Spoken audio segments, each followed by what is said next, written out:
either save your questions or you can type your questions in the chat. And then when we get towards the end, or if there's kind of a good breaking spot, we can stop but before we close up tonight, I will definitely promise to answer all of your questions. So how's that? Good. Okay, so I put this together really specifically, and especially during Lent and Holy Week, I was thinking a lot about these, especially the Passion story and Jesus' life. And it's very different once you've been in the Holy Land. When you hear these stories, you conjure up these images and you think about things in such a different way. So that's part of the impetus for me wanting to share this with you. So it's kind of a combination of reflecting on some of the biblical stories and then also sharing some of my experiences along the way. So I thought I'd put these two maps up. This one on the left is a historical map of the Holy Land. And then this is more of a modern day map. And you can see the Sea of Galilee up here. And then the Dead Sea is down here. This has a little bit more. You can see that the southern border of Israel is shared with Egypt. And over here, I think, is Iraq. Am I right? I always forget what's over there. And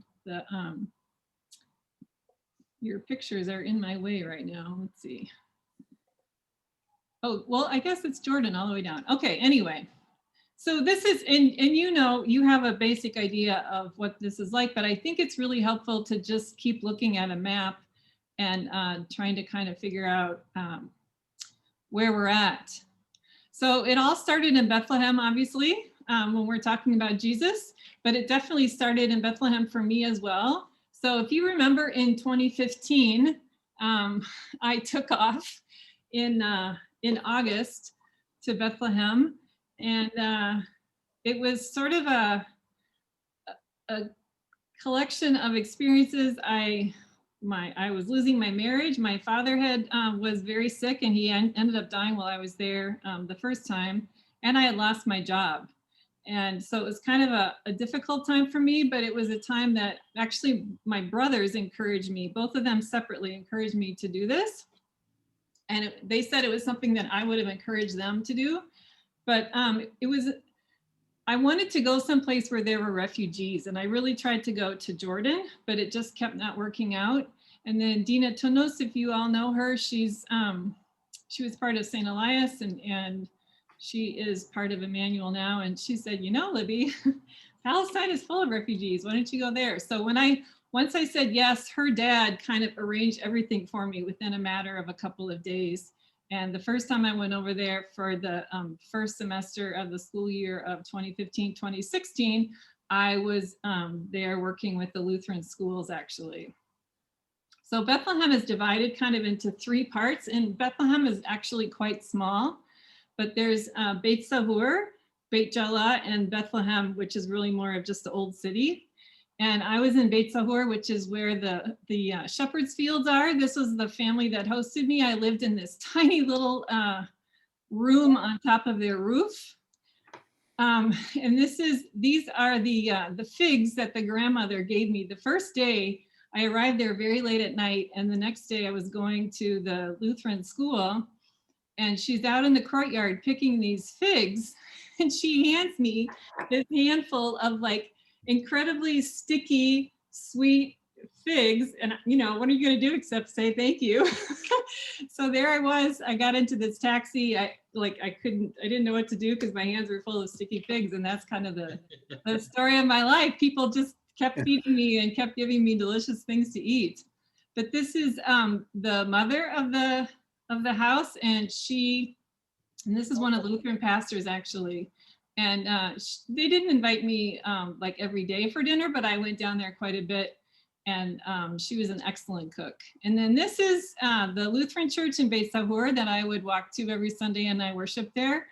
And this is Pastor Ashraf Tanus, who is Dina's cousin, and he is just an amazing pastor. I just felt very loved and accepted. They have tourists who come and go at that church every Sunday, but I felt very much a part of that community. So the site where Jesus was born is called the Church of the Nativity. And I don't have a picture of the whole building. You can kind of see it here, but these churches a lot of times are kind of strangely shaped because they tend to sort of be a building on top of a building on top of a building, because when the sites were originally kind of marked, they would like build a shrine, or there was some sort of indication that this is where it's believed that these things happened, and then things would just kind of build up over it. So the Church of the Nativity is quite old, and you can see this is a picture of it at night in the background. This is the door, and the door was at one point much bigger, but they made it really small, so like chariots during the Crusades couldn't get in or something like that. So you really, and I love the stone here, it's all worn down, so you really have to crouch to get in. And there are different areas in the church, different denominations of Christians kind of oversee different areas of the church. But this is this grotto that you go down the stairs, and normally it's really crowded with people. But I was able to go there several times since I was actually living there. And this was a time that the church closes at sundown, and I got to go there. There was nobody there. And basically under the altar, there is a glass. I don't know if you can see it. There's like a star and a glass, and you can look down, and that's where it's believed that Jesus was born. And I will say this, I kind of went over there with a lot of skepticism about these sites, just in general. And I went away with a lot more belief in that these are the actual sites where these things happened. As you well know, this part of the world has a very strong oral tradition. And those early Christians, we can all be sure were very intent on maintaining the integrity of these sites. And then when Constantine and his mother Helen in the 300s came to start to build churches, that was the first time that these sites were actually marked, and they started to kind of take them over as Christianity became more widespread. Then these sites were kind of nailed down. So nobody knows for sure, of course, although I will encourage you. National Geographic has done an amazing job. There's a whole series from National Geographic on like the Church of the Holy Sepulchre and the Holy Land and the life of Jesus. And they've done a lot of like carbon dating and all this kind of stuff that seems to point to these sites being actually authentic. So if you remember, the shepherds were in the fields, keeping watch by their flock by night, and the angel came. And the shepherds said, let's go to Bethlehem. So the shepherds' fields, where the shepherds were, is away from the Nativity Church. Very early on, I thought it'd be cool to walk, which I did, but I always had the wrong shoes. So I was always slipping and falling. And the Bethlehem especially is very steep. But at the shepherds' fields, it says whole area of caves. And so the shepherds would have had their sheep out in the flocks during the day. And then at night, they would be in the caves kind of to be protected. And there are all these little altars and places to worship. And the first Christmas 2015, when I was there, we went to the shepherd's fields like late at night, like at midnight, and it was just absolutely magical. And there were all these groups having little church services and candles flickering everywhere. And it was just absolutely, it really was magical. This mosaic is in the floor of this bigger space. And it's just one of my, actually these three images, this one in particular is my absolute favorite, the Star of Bethlehem. But as you can see, the angels singing Gloria in Excelsis Deo, and Pax is peace, and it's just a really cool place. Christmas in Bethlehem is a crazy experience. So I was able to be there all 3 years that I was there. And you get there early in the morning, and it's just full of people. The Christians like to kind of gloat that they drink alcohol. So this is Dina's brother. and her sister-in-law and their friends, they all had a shot early in the morning. I did not partake in that. But, and then you stand around and there's just an endless parade of what they call the Scouts. And, you know, the Brits occupied this area for a very long time. And I imagine, I don't really know for sure, I imagine that's where this came from. But here, I'll play a little bit of this for you.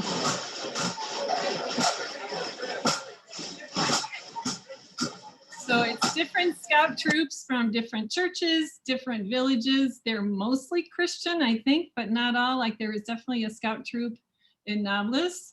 But yeah, you just spend a lot of time watching the scouts march with their bagpipes and their drums. And then the important priests start to come, and that's kind of a big deal.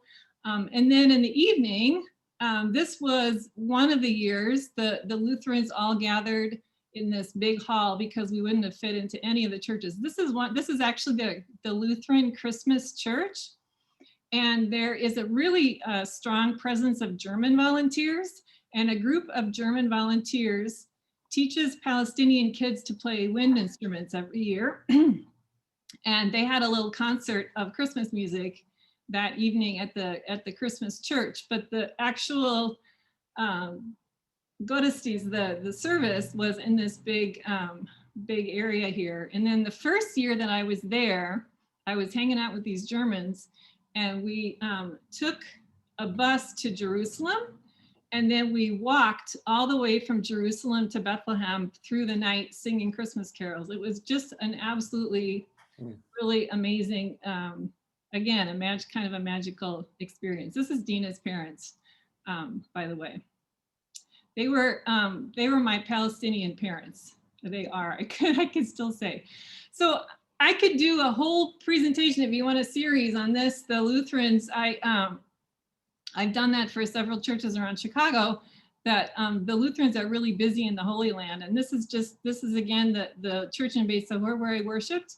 And then in Beit Jala, this other area of Bethlehem, the Lutherans have a school, and they have a church, they have a guest house, and they have this environmental center.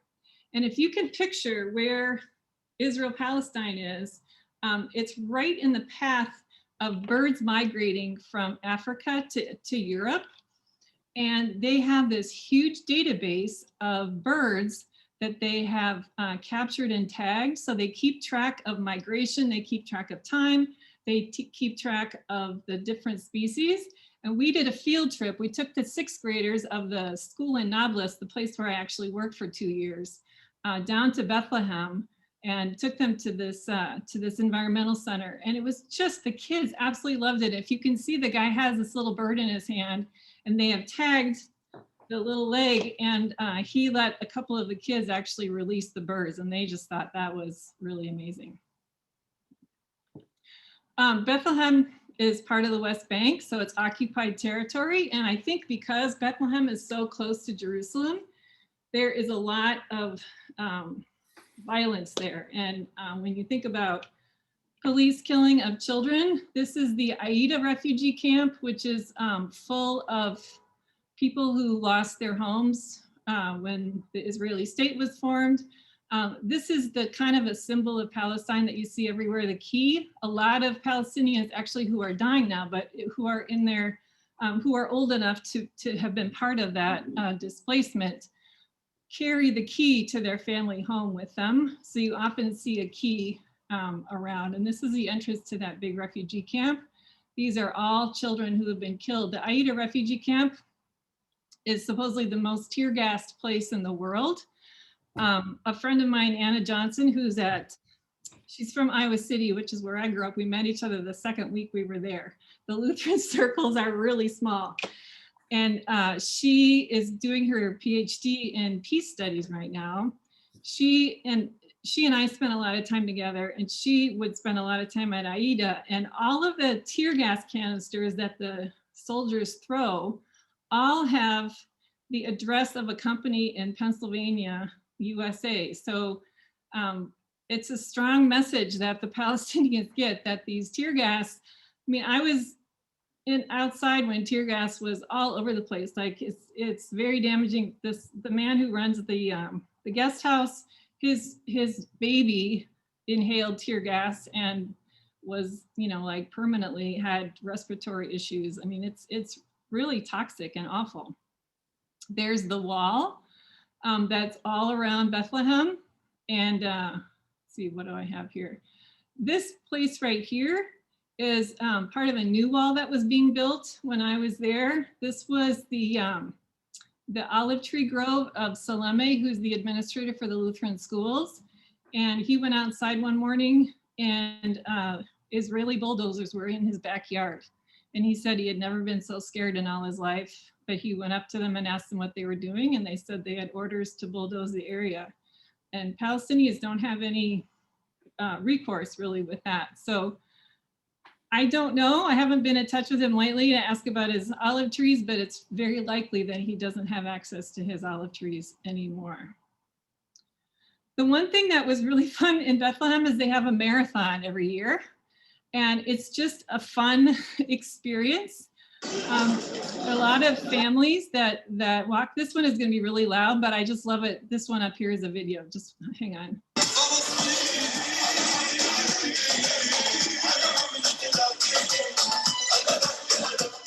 People are always in really good spirits, and because the occupied territories are so broken up, if you actually want to run the whole marathon, you have to do the loop 4 times. But we just walked to 10K, and every time, if you can just see, like most of the time in Palestine, except for like winter, the skies are just beautifully clear, and it was a wonderful, wonderful experience. I did it 3 times. And I can't talk about Bethlehem without talking about my special friend there. I had this taxi driver that I also met very early on in Bethlehem, who I always felt like was preaching to me. His name is Osama, and I got to know his whole family. His father drove my sister and me around when we were there. But I'm going to play a little video for you. And this is Osama. So I used to, when I would come to Bethlehem, I used to just ride around in the taxi with him, and he would pick people up, and then we could talk, and I kind of could see daily life. So this is him talking to one of the older ladies that he picked up. انا وقفت ايد زي ما واقف لامي. الله يخليك. يبعد الشر عنك بجاه نبي الله. انت امي ما تقلقيش من حاجه. الله يسعدك يا اخي. ولا يهمك. الله يكثر من امثالك. ولا يهمك محسوبك هذا واجبي. الله يجعلك صالم يا اخي. الله يسلم عمرك. انت اشري لي وين الدكتور هيك ولا هيك؟ انا الدكتور لجوا. بدي انزلك عند الدكتور. الله يسعدك يا امي. الله يسلم عمرك يا حبيبي. الله يسلمك. والله بدي اطلع من هناك ماشي علي. يلا الله يعطيك الصحة. يلا هي اجر ابنك الصغير اخذك. الله لا يرميك بشدة يا اخي. ويجعل الله يسلم لسانك. الله يهديك. So if you can see, there's lots of traffic. There are lots of people walking all over the place. And I don't know what that sounds like to you. It might sound like they're arguing. But she was an elderly lady, and he would always pick up any old person that was walking on the street. He never charged them, and he would just take them to where they ever needed to go. So he's telling her, you need to go to the doctor. And she's saying, no, it's okay. You don't have to take me that far. And he's saying, you're like my mother. Don't worry. I'm going to take you there. And that's just how it goes there. So I always had a wonderful time, and I would never do this in the US, but he had a motorcycle, and I used to go on motorcycle rides with him through the streets of Bethlehem, and it was actually quite fun. So this was a day that I took a lot of video that day of our motorcycle ride. But he used to pick me up from the bus station and take me to the Lutheran guest house, and that was always kind of a treat. With my elephant, he always called my duffel bag my elephant, because of course, even for a weekend, I had a huge bag. Anyway. So now we're going to move over to Jericho. Jericho is almost at the border between the West Bank and Jordan. And Jericho, as you know, is a very ancient city. They consider themselves to be the first city, but I'm sure some people might dispute that.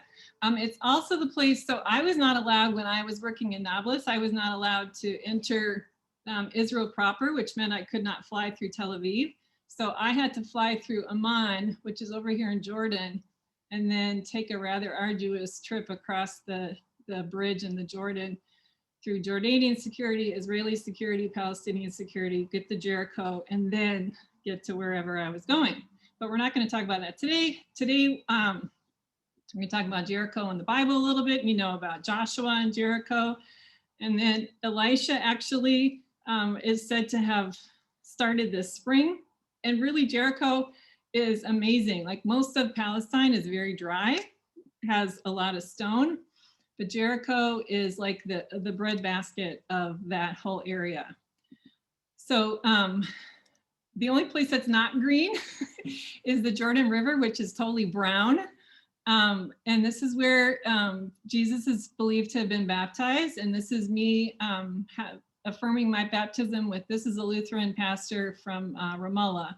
But you'll see big buses of people pull up here and they get baptized. Anytime that I was there, the water was very cold, but that didn't seem to deter anyone. It's also really gross and brown and dirty. But anyway, that's another story. Over here is the Jordanian side. So you've got a Jordanian soldier.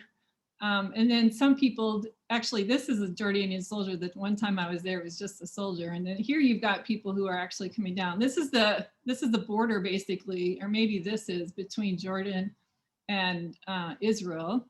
And there are really strict directions here about don't get in the water. I mean, don't go across the water. It's a military zone, blah, blah, blah. So it's kind of a strange place, but it's kind of cool too. Also in Jericho is the site where the devil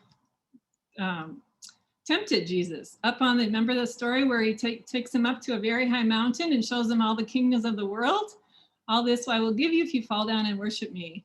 So this is a really interesting place. You climb these, like, I don't know, many stairs in a very hot place of Jericho. Jericho is stifling hot at any time. And then these cliffs have all these caves in them too. So it's just a really kind of a weird, spooky place. But once you get up to the top, there's a Greek Orthodox monastery and church. And then there's a lookout place where you can see, I mean, look how far you can see. I don't know what direction that is, but you can see how green it is. You can see all the date trees and the fig trees and the palm trees. The one time I was there was an Ethiopian family that were having a baptism, but it's kind of an amazing spot. So Jesus did most of his ministry up in the north. So this is the Sea of Galilee. Tiberias is on the Sea of Galilee. And then Nazareth is, we all know Nazareth is a little further away, but it's all fairly close. So like I told you, I was not allowed, when I got the visa to work at the school in the West Bank, it was the West Bank only visa, so I was not allowed to go into Israel proper. But when I was there in 2015, the first time I was. So this young German woman and I went up there, took the bus, and it's not really set up for individual tours or tourists. It's really set up for tour buses. So we landed there in this local bus, couldn't find anybody who spoke English. Finally, we met these guys. They're like, oh, you want to go to the church? And they pointed us. And then we came across this the site where Jesus performed his first miracle of turning water into wine. And it was really cool. Like, you know, they talk about these water jars, these stone water jars. Well, here they are. And they're pretty good size. I mean, no one's standing next to that, but if you can see, it says here they told 20 or 30 gallons. So it's a site, as many of these sites are, that are kind of, you know, half an archaeological dig and half are just a pilgrim site or a holy site. But you can see there are kind of layers. A lot of times they do that. They'll sort of cut out the floor so you can see what's underneath. And then here are the water jars, and here's just sort of a column that fell off. So she and I, Anna and I, wandered around, and we came across this, well, we had heard about it, but it's a place where they sort of reenact how things were at Jesus' time. This is all in Nazareth. And this is a reconstruction of the synagogue where Jesus preached his first sermon, they say, and where he was rejected. But this is a very special scripture reading for Palestinians, especially because Jesus went into the synagogue and pulled up this scroll of Isaiah and read this verse. I always get choked up, but the Lord, he has anointed me to bring good news to the poor, sent me to proclaim release to the captives, let the oppressed go free, and to proclaim the year of the Lord's favor. So this was kind of a reconstruction of that synagogue, and they had like what the scroll would have looked like, and these little lights and some pottery pieces there, so you could really get a feel for what it might have been like. Then we went over to the Sea of Galilee, and this is a site where Jesus is believed to have fed the multitudes, and that story is in all four Gospels, and in some of them it happens more than one time. But as with many of these churches, you've got basically a rock that the church is built around. So this is a rock that is believed that Jesus, from which Jesus fed the thousands. And then you can see like the rock is under the altar. So this is the nave of the church. And then it's basically, if you can kind of see here, it's just next to the Sea of Galilee. And these places are, for the most part, I mean, we were there in December, like I said, by ourselves. And we just kind of walked in and wandered around and walked back out again. But this is the Sea of Galilee. And it's just beautiful, and it's very natural. The area where we were, we kind of walked over and stuck our hands in the water. There was these donkeys hanging around, which we never quite figured out. They were not tethered up or anything. They were just there. But it was very cool to actually be able to put your hand in the water of the Sea of Galilee. Back in Nazareth, we stayed in Nazareth at a convent. And this is the Church of the Annunciation.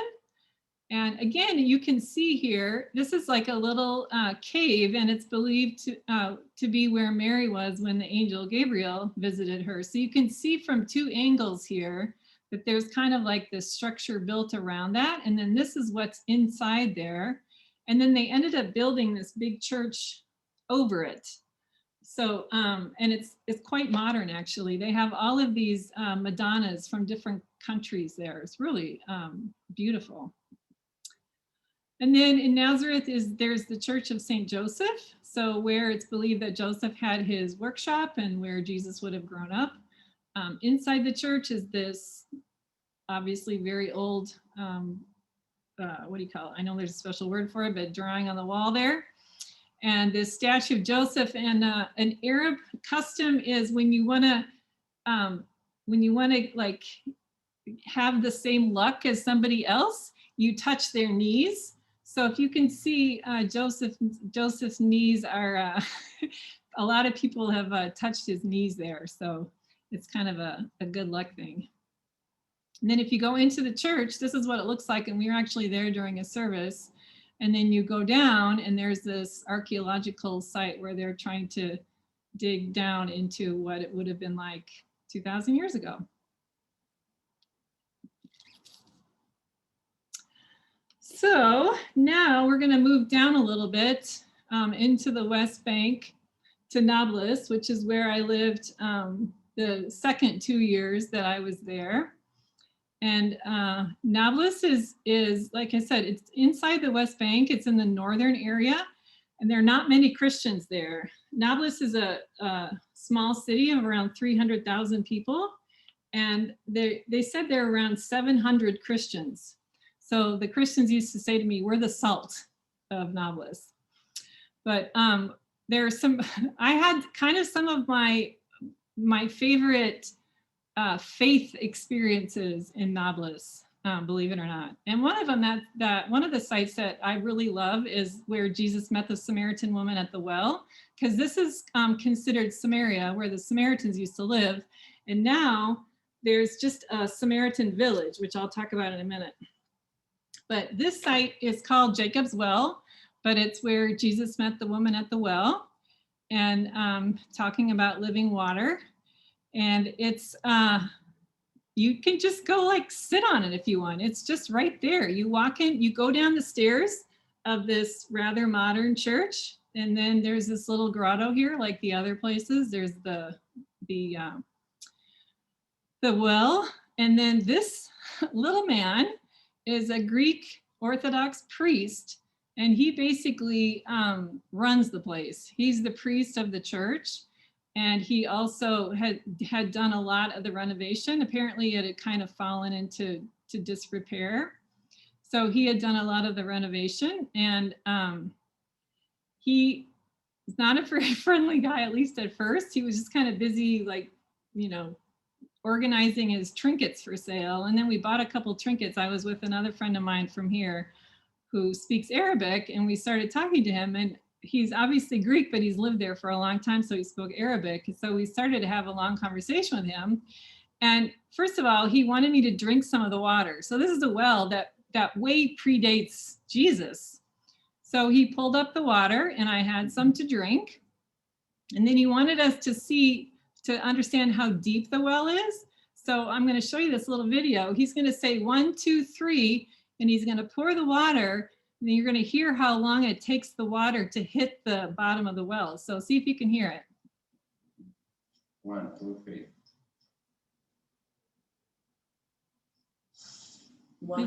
Did you hear it? So it's a pretty deep well.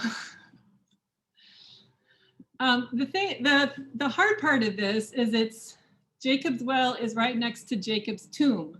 And Jacob's tomb is a holy site for Jewish people. And Nablus is completely, it's West Bank, it's Area C, which means it's supposed to be governed by the Palestinian Authority.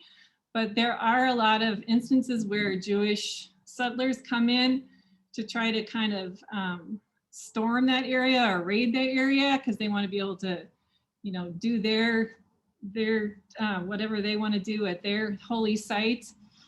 And we had a long conversation with him out in the courtyard. He was smoking a cigarette and I kept trying to like get a picture of him smoking, and he must have known that I was trying to do that. So he was very careful to always hide his cigarette. But these are all bullet holes in this door, which is the door to the entrance of the grounds. So, and I did hear while I was there that sometimes they would say, like, you know, there's been a clash by Jacob's tomb, and then the settlers would come in and try to basically raise Cain.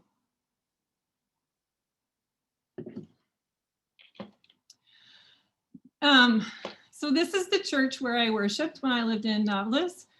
It's an Episcopalian church. The different Protestant churches kind of have taken over different parts of Palestine. So there's some Presbyterian churches in some areas. There's some Episcopalian churches, and then the Lutherans are kind of focused around Bethlehem and Ramallah. So this would not have been Jesus per se, but this is where they believe that in Acts 8, Peter and John basically did the first confirmation. They laid their hands on these disciples here. So there's a plaque at the grounds of this church that that says that's the site of the first confirmation, where they the visit of the disciples, St. Peter and St. John, yeah, Acts 8. One cool thing about this church is it's in the old city of Nablus. And, you know, I think back in the day, probably like sometimes people bought this land where the holy sites were. Sometimes like when England occupied this area, I'm sure they were happy to give this land away. But this church in the old city gave a portion of its grounds to a mosque. So there's a mosque, and basically on the same grounds as the church that is all part of the old city. And then they have another church in the newer part of Nablus. So same congregation. They would just, the old city church is very small. They would worship in that church sometimes, and then they would worship. So I always had to keep track of where I was supposed to go on Sunday. And I'll tell you, Palestine used to have a lot of Christians, But these days there are very few Christians left, and Pastor Ashraf in Beit Sahur always says, if you don't do something and help us, there won't be any Christians left in the Holy Land.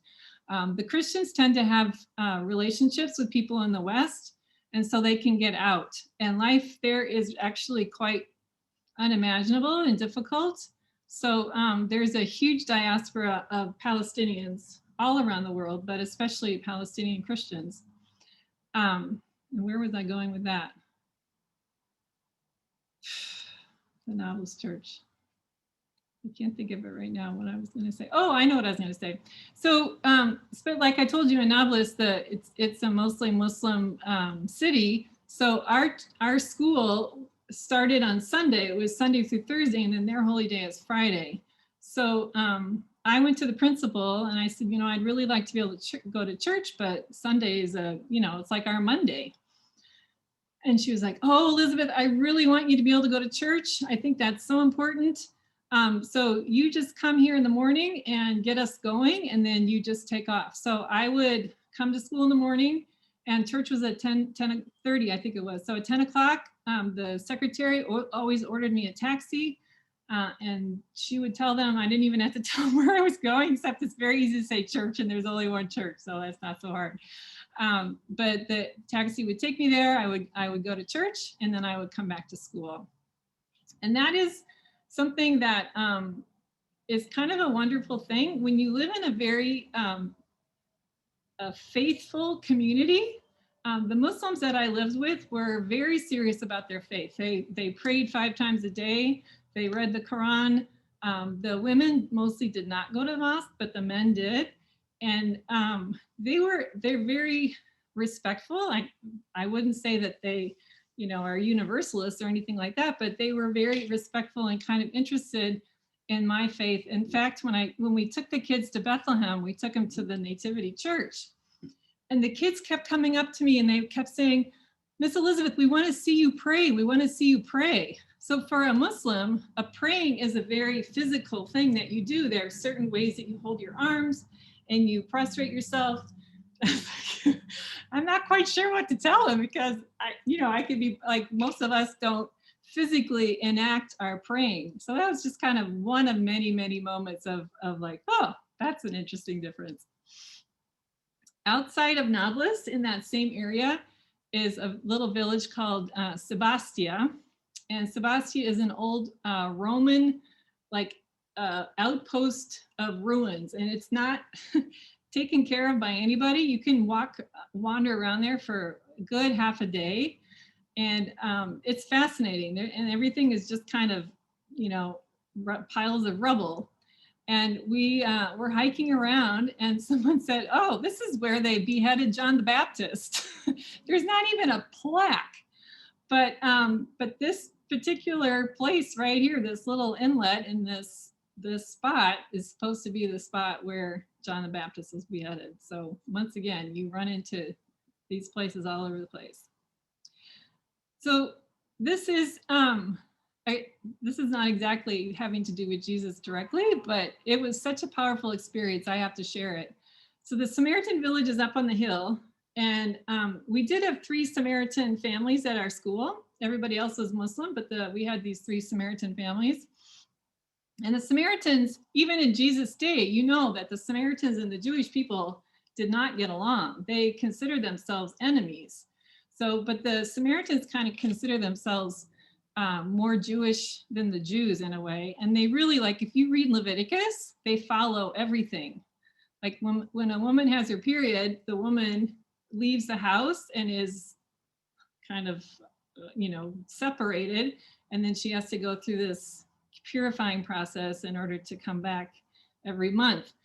But the family told us, or we heard about the Samaritans' Passover.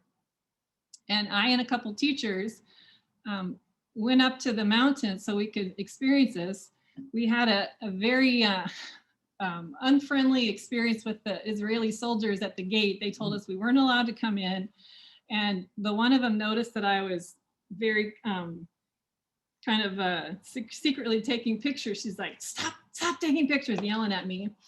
So the teachers, who were all much younger than I, they really wanted to get in, and I did too, but if we would have gotten caught, it would have been on my head. But I agreed to just kind of see if we could sneak in somehow. So we kind of walked around for a while and found a road, and it was a road to a Jewish settlement, and all these people were walking on the road to come to the Passover. So we just joined the people on the road.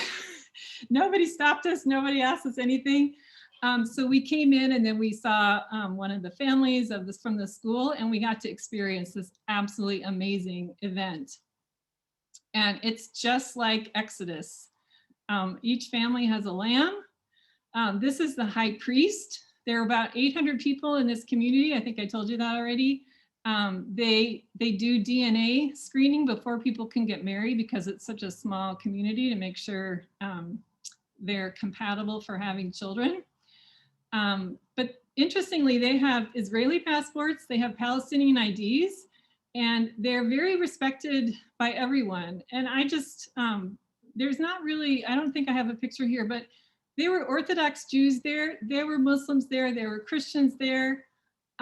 It was the only time in all of my time in Palestine or Israel where I saw everyone together looking very relaxed. Like there wasn't the tension that you normally feel. I just saw, well, I think I'm right. So I want to play you a couple videos here. So this is, whoops, did it not? Yeah, this is up here. So they're chanting just like, you know, people probably did the chants in Jesus' day, and they're all butchering their lambs. And if you can see our little boy here, his name is Adam. Everyone made sure that they had some blood on them someplace. I even had blood on my shoes by the end of it. And then they roast that meat. They strip the bodies down, and they roast that meat just like they're told to do. So it was quite an experience. So the kind of the crown jewel of the Holy Land is Jerusalem. It's called Al-Quds in Arabic, which is the holy city. And this verse, I think from Luke, where Jesus wept over the city, is so apropos to Jerusalem now, and I think it is apropos for us in many cities today as well. Jerusalem is such a complicated place, and I never felt very comfortable when I went there, except for one time that I'll tell you about.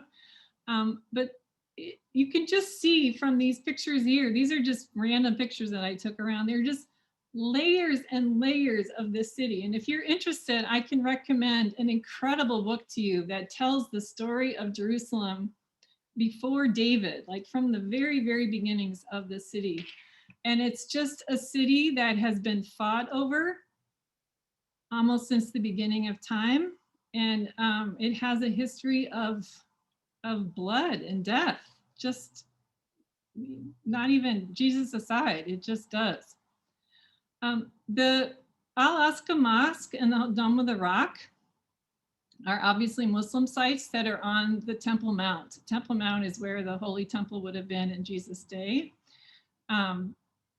There are often groups of Jewish people that kind of raid the place, and there are often people who are killed or clashes that happen because they're always accompanied by soldiers. This is when I was there in 2015. And then I didn't really go back to this spot until 2018. 2018, my principal got me special permission to go to Jerusalem for a week.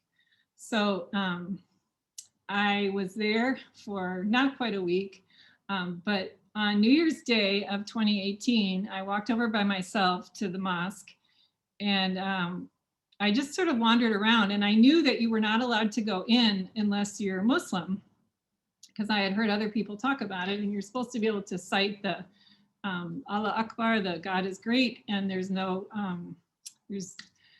God is the greatest, and Muhammad is his messenger, which of course I would not or could not recite. But I sort of wandered around, and a soldier came up to me and asked me if I was okay. And I I looked at him and took a guess that he was Arab. So I answered him in Arabic, Kulshi Tamam, which means everything's okay. And he kind of looked at me because there's so many tourists and Europeans in Jerusalem who would never know a word of Arabic. So I said, I really want to go into the mosque.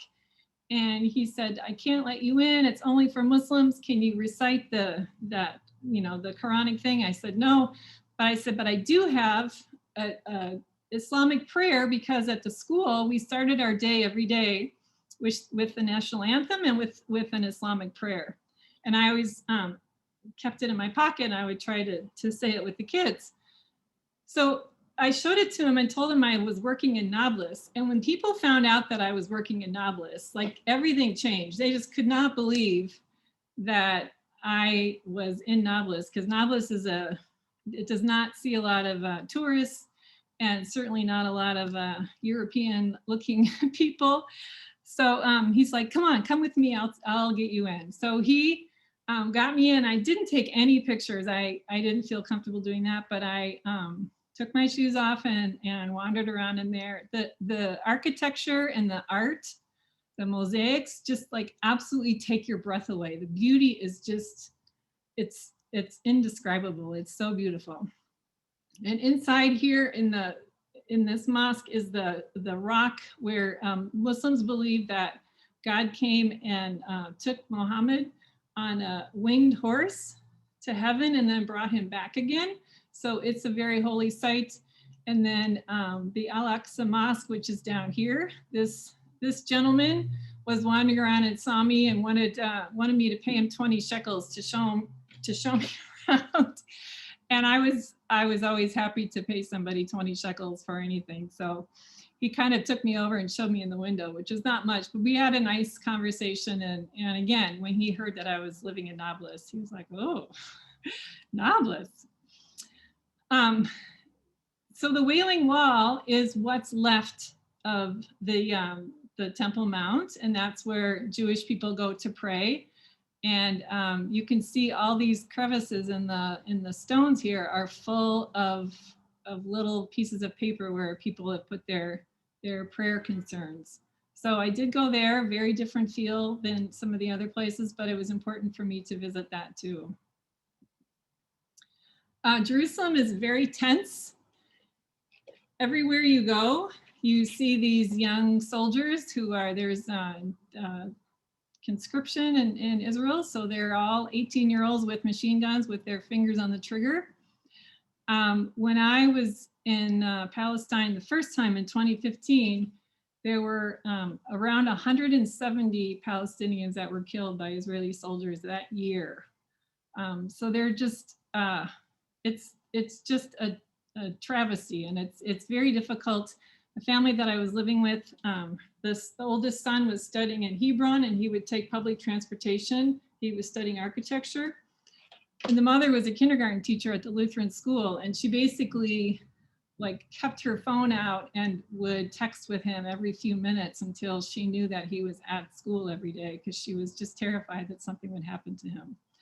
So it's a very tense situation. This is the church that is over the spot where Jesus is believed to have taught the Lord's Prayer to his disciples. And again, you don't really think about, oh, there's a spot where Jesus taught the Lord's Prayer, but there is. I'm going to spend a little bit of time finally here talking about the Passion. This is the Kidron Valley, and this is a church at the Garden of Gethsemane, basically, that looks over. So when Jesus was at the temple, he threw out the money changers, and he said that the stones would be overturned, all of those things. So that would be where the mosque is now. That was the Temple Mount. And again, National Geographic does a wonderful job of explaining and showing all this.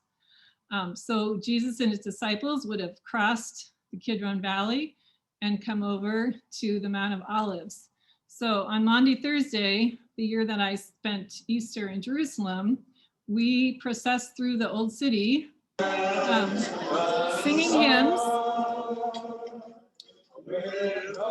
and oftentimes singing hymns in different languages. And then we ended up at the Mount of Olives and had a prayer service there on Monday, Thursday. And this is the Garden of Gethsemane. You go in, there are lots of olive trees there, and scientists have studied the age of the core of these, and they believe that some of these trees do date back to Jesus' time. There's one tree in particular that is kind of surrounded with this fence, and then you can just stick your fingers through to touch it. Then this is the, if you remember, Jesus was taken to the high priest Caiaphas, and this part of the Passion just kind of, I had never thought much about it, but oh, I forgot to tell you how, well, anyway, I'll tell you this in a minute. So these are the steps that Jesus, that is believed that Jesus may have, or this is the path that Jesus would have taken to be taken up to Caiaphas. And then these are these beautiful sculptures of Peter at the fire saying, I don't know, I do not know him, right? 3 times. So this part especially really, really spoke to me. So this is a dungeon basically, where if you remember, so Jesus is taken, and then in the next morning, he's taken to Pilate. So where did he spend the night? Well, it's believed that he spent the night in this basically a dungeon, and he would have been lowered through this hole right here. And it's very interesting. You can see these crosses that are etched into the stone. And they believe this is very, very early on, like Constantine time. And then this is the area where they believe that Jesus was beaten, and then that he would have spent basically the night in this dungeon. And that was a very meaningful space to be in. The Holy Sepulchre Church is the church that encompasses Golgotha, where Jesus was crucified, and then the tomb from which Jesus rose. So it's a massive church, and there's a lot going on. Again, you just walk in the door. There's no security. There's nobody checking your bags. And the first thing you encounter is this pink granite slab, and people are always like laying on it, praying on it, putting a baby on it. But it's believed to be the slab where Jesus was laid when they wrapped him to put him in the tomb. So that's there. And then this is the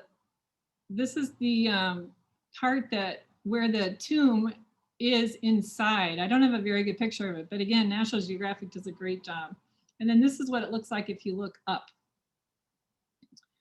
But when you, so if you're thinking about the sequence of Jesus' passion, this is the part of Golgotha. So you go up these stairs, and it's very ornate, and everything is kind of covered in glass. But these are the stones of Golgotha, and there's a altar here, and you wait in this long line, and people come up and they basically kneel down in front of this altar, and you can put your hand through a hole and touch the stone that is believed that is where Jesus was crucified.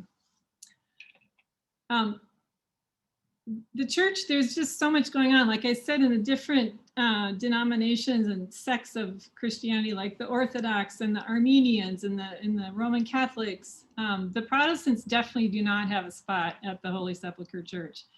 But one cool thing about that, you've got all of these bodies of Christians who basically spend their days there, but who unlocks and locks the door every night is a Muslim family. There's a Muslim family in Jerusalem that has the key to the Church of the Holy Sepulchre, and they're the ones who open and close the church every day.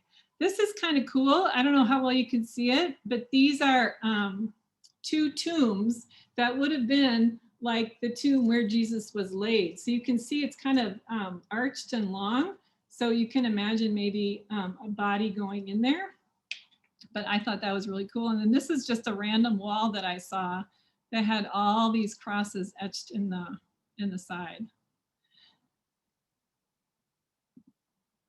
this is, so the year that I was there for Easter, the thing to do is really to be in the Church of the Holy Sepulchre on Holy Saturday.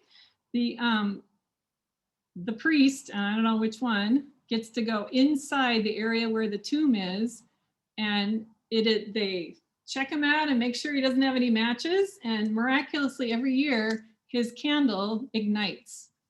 And then the church is jam-packed with people, and everybody has a candle, and the fire is spread throughout all the people. And you can see lots of video of this.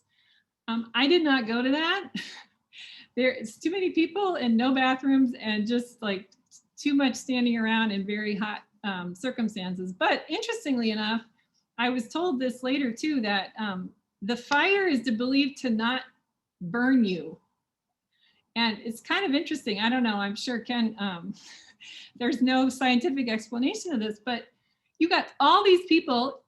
I've never heard of anyone like their hair catching on fire or anything. Like it's really kind of a crazy thing.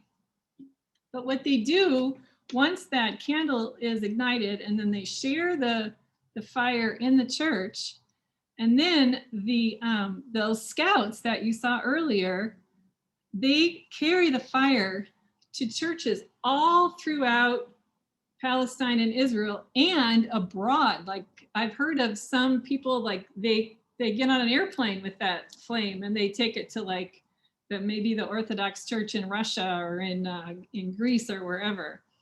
So I'm going to show you in a minute. We did that in Nablus, but this was with the Lutherans on, we had a sunrise service on the top of the Mount of Olives on Easter morning, and that was really magical. This is Pastor Carrie Ballinger. She used to be a pastor out here in the suburbs. I don't know, Monty, you might know her. And she's still there in Jerusalem now, and she presided the service. It was really beautiful.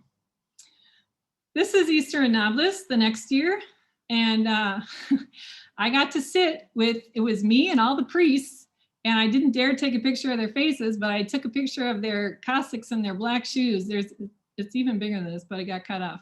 But anyway, we sat around, and this young man who is a scout came with this lantern with the flame, and then they took this, then they lit one lantern.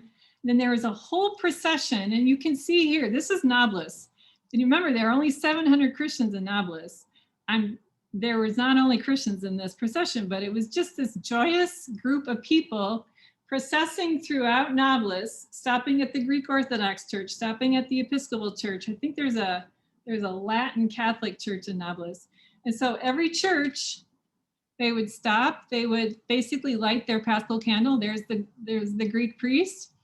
And then they would have like a little liturgy, and then the group would move on to the next church. So it was this really wonderful ecumenical experience. And in some ways, I really love that just as much. When I was in Jerusalem, we spent the Easter Vigil on the roof of the Holy Sepulchre Church. The Ethiopians were having their Easter Vigil. This is he's now the former Lutheran bishop. And there's Carrie. The Lutherans have the Augusta Victoria Hospital in Jerusalem that does really amazing work. They do a lot of work with diabetics, and they do a lot of oncology work for Palestinians too. And then there's a big church. There is a vocational training site that the Lutheran World Federation administers. So Lutherans are really well represented in Jerusalem. And I have to just share my last little favorite experience, getting a tattoo. This is kind of a Lutheran tradition.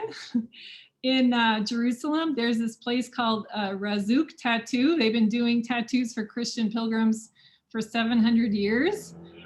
They came to Jerusalem in the 1600s. And I decided I wanted a tattoo. This is Carrie, the Lutheran pastor. And then these are, this is Adrian and Ben Gray. They were Lutheran deacons, but the other Lutheran pastors who were also in Jerusalem helped sneak me in because I didn't have permission, but they snuck me in through the checkpoint at a settlement, and they brought 2 cars, and then I went with the husband, so it looked like we were a pair, and he had his ID and he flashed it and they let us through. So I got this, my Bethlehem, my Bethlehem tattoo, oops, that you can see there. And that's the stamp that they stamped it with. It was 300 years old. And it's the tattoo that Christian pilgrims get when they go to visit Bethlehem.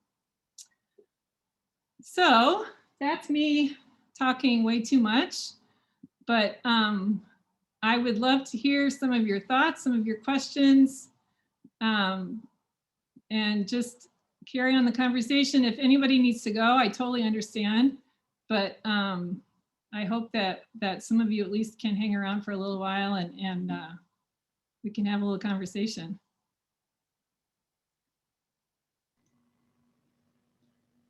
Well, Libby, thank you so much. That was wonderful. It was a great presentation. Do we have questions or comments or thoughts or whatever? You were very brave. Some of those places seem really dangerous. Yeah, I just always felt very well kind of taken care of. And then other times I was by myself and I just felt emboldened somehow. I never felt afraid. People often ask me if I was afraid. They were, yeah, I can't think of a time right now that I was really afraid, except when public transportation, there's such crazy drivers and the vehicles are so old and they go through these huge, like mountainous, yeah, I just always knew it. Like if there's a car accident, I would have been dead, which probably would have been better. But other than that, everything was fine. This is wonderful. Have any of you been there? No, No. I know, Pastor Monty, I know you have. Yeah, 1984, I was telling David Wilkinson earlier today. So it's a long time, you know, before the wall and so many changes. Mm-hmm. I think that was kind of a time of real like coexistence and people were able to move around fairly easily. And yeah, even though some of our classwork was about the tension and some of the injustice, the things that people had to put up with, the Palestinian people, even at that time. I was part of the group that went between Congregation Immanuel and Immanuel Lutheran and St. Gertrude's. We spent 3 weeks in Israel and Palestine in, I think it was 1992. One of the places we couldn't get to, one of the view places that we were told we should not go was Hebron. Were you able to go there, Libby? I did go there. So Osama, I kept telling Osama, I want to go. And his father would not allow him to, my sister was there. His father would not allow him to go because he felt like for a young man, it was too dangerous. But his father took my sister and me, but he would not take us to the old city. So it's a very, you know, Hebron, for those of you who don't know, there's the main street was taken over by Jewish settlers. And basically all the Palestinian homes have been either cemented off or just fenced off. So Palestinians, some of them have to like climb over to get to their house, or some of them just can't get to their house. But right in the middle of this Palestinian town is this street of a Jewish settlement. So as an American, I would probably be let in to go there. And I really would like to go there. But yes, there's always a lot of tension. And there were people killed there all the time when I was there. Yeah, I think Hebron has been a site of tension for at least 40 years, maybe longer. I have to comment on the baptismal site.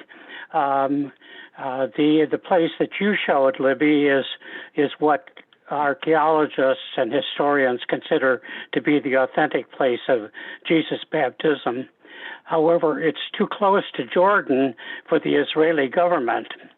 And so Israel decided to create their own baptismal site, which is a few miles up to the north of that.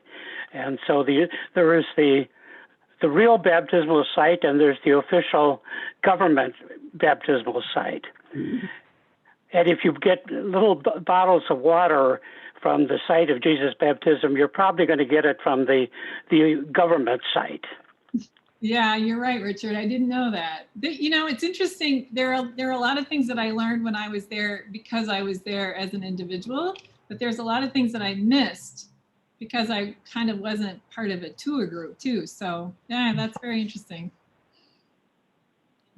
I'm sure you have thoughts or questions. Justin, what do you think? Oh, yeah, I have a bunch of questions. I just one quick off the top of my head. Did you have any interaction with any young adults in global mission participants in there? I did. So for those of you who don't know, the Lutheran Church has the YAGM program, the Young Adults in Global Mission. And I think there were 7 in the Holy Land. And the pastors who snuck me in to get my tattoo, they're the ones who were I call them the shepherds of the YAGMs. And now Pastor Gabi, if any of you remember him, he and his wife Megan work with the YAGMs, but they're not there right now. But yes, I hung out with them quite a bit the first time I was there, especially. And then the second year when I was in Nablus and went down for Easter, I got to know some of them. And then they came up to Nablus too. Like Nablus is a town a little bit like Hebron. Like a lot of people in Bethlehem and Ramallah like had never been to Nablus. So I'm part of this library project that you'll hear about if you go to the seniors thing in May. And the couple that run it, the wife had never, she's American, she'd never been to Nablus. And I got to know this woman in Nablus who does cooking classes for tourists. And then she gives you a tour of the old city. And my friend Lori, who lives in Ramallah, was just amazed at how, what a cool place Nablus was. And Nablus is a very kind of authentic, because it's not a touristy place at all. And then the YAGMs came up for a day to Nablus. Justin, do you know some of the YAGMs? Oh, in the past, yeah. Okay. I have mutual friends. My friend, my young friend Anna, that I traveled to Nazareth with, she was kind of the German equivalent of a YAGM. But the Lutherans really do a wonderful job of bringing young people, and they teach music. They teach at the schools. There's a school for the blind. They work there as well. And then some of them just work in Jerusalem at the church too. Yeah, I was also sort of curious about the Lutheran Church sort of in Palestine, like curious just about how some of their liturgy is, kind of how maybe if you went to church there, how that would compare or not compare to, you know, churches like Immanuel or. So that was kind of, you know, when I got there, my father died like 3 weeks after I had arrived. So I had to go back, and then I went back again. And I brought my little green hymnal that was like a pocket hymnal.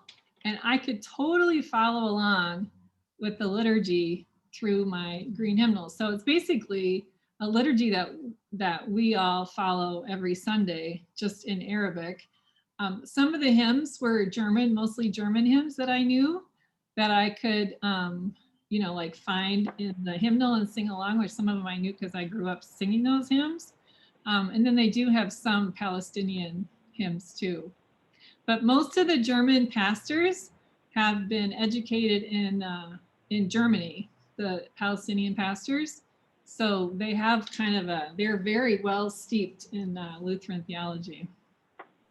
But yeah, I worshiped at all of them at one time or another.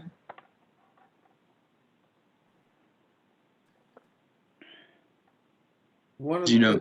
Oh, sorry. Go ahead, Justin. Oh, I was just curious if you knew if there was sort of a seminary in for like a Protestant seminary in Jerusalem or that area where sort of someone who's born in Palestine would go to, or would they sort of be educated in a different country and then come back? Most of them go to Egypt. That's where, like Pastor Ramon Said, who was the Palestinian Lutheran pastor here, he had been in Egypt before. There is a Seville, and I can send you, if you ask me, I can send you their website, or you can find it. Seville is in Jerusalem, And it's like a theology center, and I think it includes a seminary, but all the pastors that I know of had gone either to Germany or to Egypt for their seminary. Yeah. So the one interesting exception to that is Bishop Yonan, who is now retired as the bishop, but was also president of the Lutheran World Federation. Right. He is fluent in Finnish because he studied in Finland. I forgot about that. You're very good, Richard. You're always got the details. Yes, you're right. I remember that now.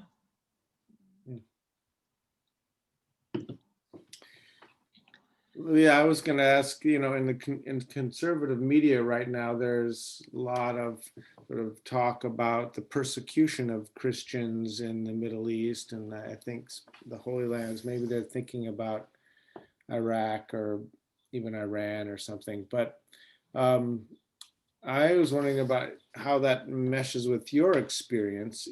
I think you did make one comment that the number of Christians is declining in the Holy Lands, largely because life is hard and they have connections and they can immigrate. Any other thoughts about that? What I experienced was their primary identity as Palestinian.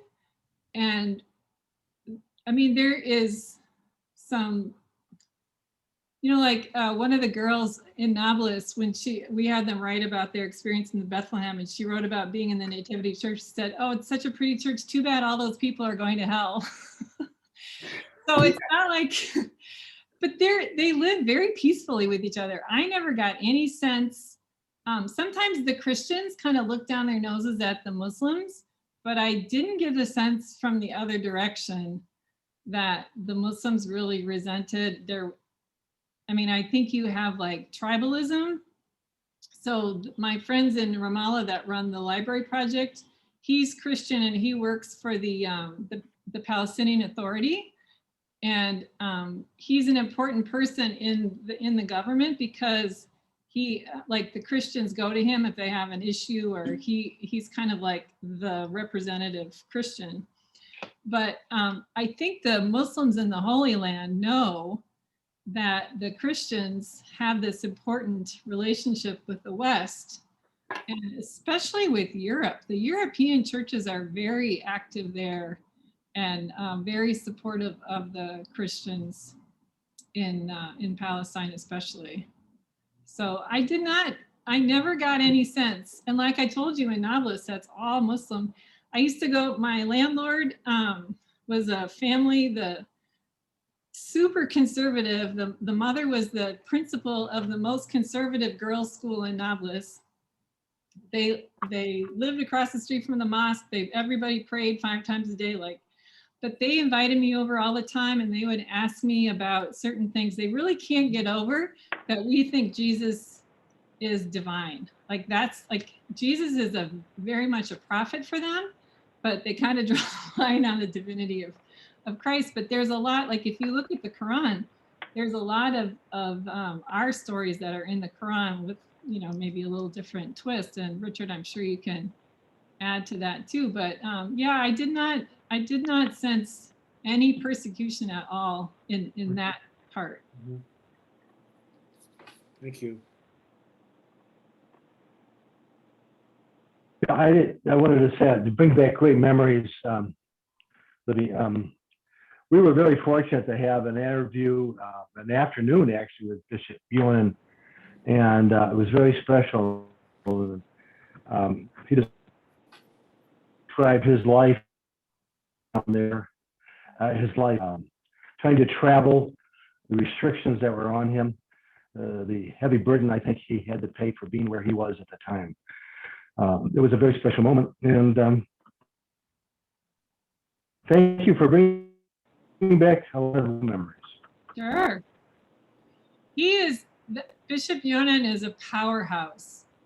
He was a very close friend of the Tenos family, so I heard a lot of stories about him. But like Richard said, he was the president of the Lutheran World Federation, and some people didn't like him, as you can imagine, but he was very savvy as far as making sure that the church and Palestine was not forgotten kind of by the greater world. Right. Did a lot of things like there's a dance group that's associated with the Lutheran Church in Ramallah that has traveled all over the world. And yeah, I'm glad that you got to do that, Wayne.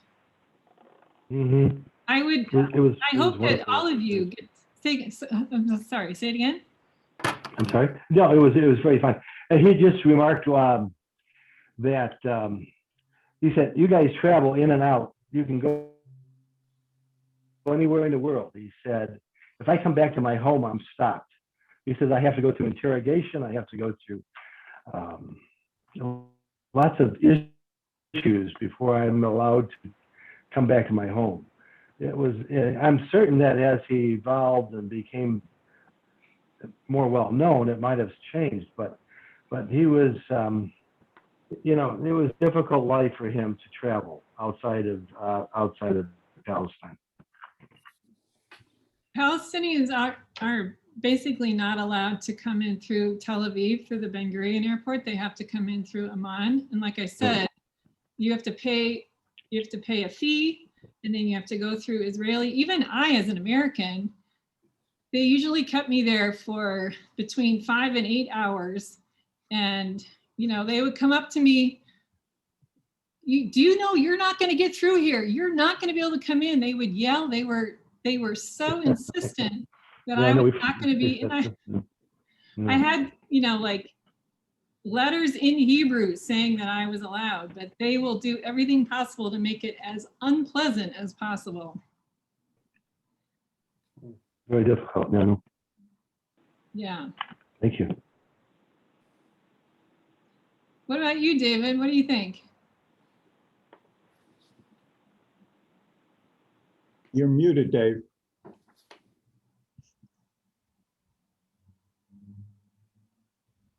Libby, it seems like you didn't talk to any Jewish people at all, except soldiers at checkpoints. Is that right, or did you have some significant contacts with Jewish people? That's a really good question. And the answer is you're right. I really did not. There are no Jewish people in the West Bank except the settlers, and they're like guarded, to the teeth. So, and in Jerusalem, if you're in the Christian area or in the Palestinian area, you do not encounter Jewish people. So I didn't really have any occasion to meet anybody. The only time was when I was in Nazareth. Nazareth is more of a mixed, it's mostly Palestinian, but there are some Jewish people there too, but it's pretty segregated. Wow. And they're not very, like Palestinians. I have this great picture of this guy. When I got there, they gave me this like a closet. It had 8 hangers. So I was like, 8 hangers is not going to do it. So I went to the Old City in Nablus to buy some hangers. Of course, I didn't know the word for hanger. I had a picture on my phone, and I go to this guy at like a little store, and I showed him the picture, no hangers, but he's like, and he goes and gets his son, and talk, and his son took me 2 blocks down the street to another store that had hangers. They just live to be hospitable. And that is not Israeli Jewish people. Like, they're just not into it. If you ask them something in English, they only want to speak Hebrew. They're not gonna like engage with you on the street. Whereas I got invited for coffee on the street by Palestinians, just like really have a very different orientation with that.